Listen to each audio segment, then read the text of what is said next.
पढ़ रहे हैं एम्ब्रियोजेनेसिस। एम्ब्रियोजेनेसिस जो है वो सबसे पहले हैंस्टीन जो साइंटिस्ट है उसने बताया था। एक प्लांट है जिसका नाम था कैप्सुला प्लांट, उसके अंदर सबसे पहले जिसने अध्ययन किया था वो हैंस्टीन था। भ्रूणीय परिवर्तन में क्या होता है कि जो जाइगोट जो होता है, जो कि द्वि निषेचन के पश्चात जो बना हुआ संरचना है, तो जाइगोट जो है युग्मनज जो है वो यूनिसेलुलर स्टेज होती है जिसमें विभाजन होगा, समसूत्री विभाजन और सेल डिफरेंशिएशन, कोशिका विभेदीकरण भी होगा और इससे क्या बनेगा, भ्रूण बनेगा। भ्रूण जो होता है वो मल्टी सेलुलर होता है, बहुकोशिकीय संरचना होती है। इसके बाद बात करते हैं कि इसकी जो मैकेनिज्म हो किस प्रकार से यहाँ पर आती है। तो सबसे पहले देखो जाइगोट है, इस जाइगोट जो है वो एक कोशिकीय है। इसमें सबसे पहला विभाजन होता है अनुप्रस्थ टाइप का विभाजन, जिसे ट्रांसफर डिवीजन बोलते हैं इंग्लिश में।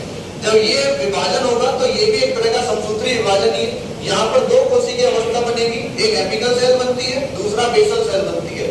एपिकल जो सेल होती है वो निवात की ओर बनती है, यानी कि चलाजे एंड की तरफ बनेगी, जबकि बेसल सेल जो है वो माइक्रोपाइल एंड की तरफ यानी कि बीजांड द्वार की तरफ बनती है। बात करते हैं सबसे पहले, अगर हम लोग विभाजन की बात करेंगे तो आधारीय कोशिका यानी कि बेसल सेल में विभाजन करते हैं। बेसल सेल में जब विभाजन होगा तो उसमें 6 से लेकर 10 तक के ट्रांसफर डिवीजन देखने को मिलेंगे, टीडी ट्रांसफर डिवीजन। जब यहाँ पर ट्रांसफर डिवीजन होगा तो इसमें क्या होगा कि जो एपिकल सेल है वो तो एम्ब्रियो बनाने का काम आती है, लेकिन जो बेसल जो सेल है वो इस प्रकार से लंबी सेल में कन्वर्ट हो जाती है। इस लंबी सेल का एक नाम होता है जिसे बोलते हैं सस्पेंशन एंड निलंबक बोलते हैं।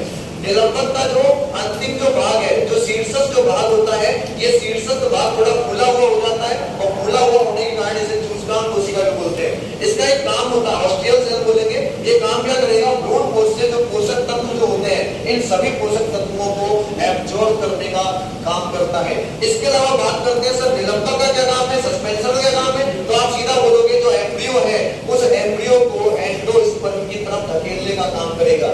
यहाँ पर बात करते हैं कि जो इसका जो सीड्स यानी कि अंतिम जो कोशिका होगी निलंबक की उसे बोलते हैं हाइपोफाइसिस। और हाइपोफाइसिस एक छोटा सा काम करता है, जब एम्ब्रियो डेवलपमेंट होता है तो उस समय मूलांकुर यानी कि रेडिकल बनाने का जो काम है वो कौन करता है, वो लोग हाइपोफाइसिस करता है, यानी कि मूलांकुर बनाने का काम हाइपोफाइसिस करेगा, जो कि निलंबक की ही अंतिम कोशिका के रूप में जानी जाती है। फिर बात करते हैं सर एपिकल सेल में कोई ना कोई विभाजन होगा।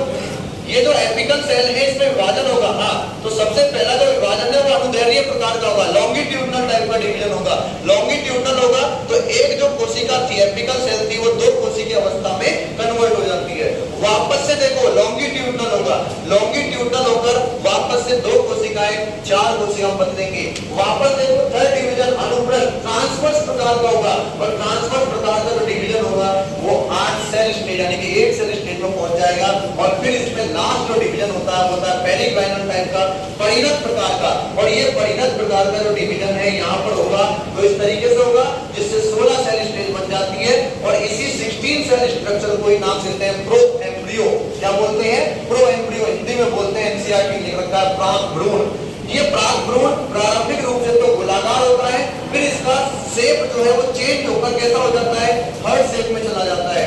हार्ट शेप से मैच्योर एम्ब्रियो बनता है। क्या बनता है, मैच्योर एम्ब्रियो, यानी कि परिपक्व जो भ्रूण है वो यहाँ पर बनता है। परिपक्व भ्रूण की स्ट्रक्चर जो कुछ इस प्रकार से मेंशन होती है, तो ध्यान रखना है यहाँ पर एक एक्सिस होगा, एम्ब्रियोनिक एक्सिस बोला जाता है, भ्रूणीय अक्ष बोला जाता है, जिसे एक नाम भी दे देते हैं टाइगेलम। क्या बोलते हैं, टाइगेलम। ये जो टाइगेलम है, अब इससे देखो इस टाइगेलम से लोअर वाला जो पार्ट है, लोअर वाला पार्ट कैसे पहचानोगे सर, जो मूलांकुर होगा।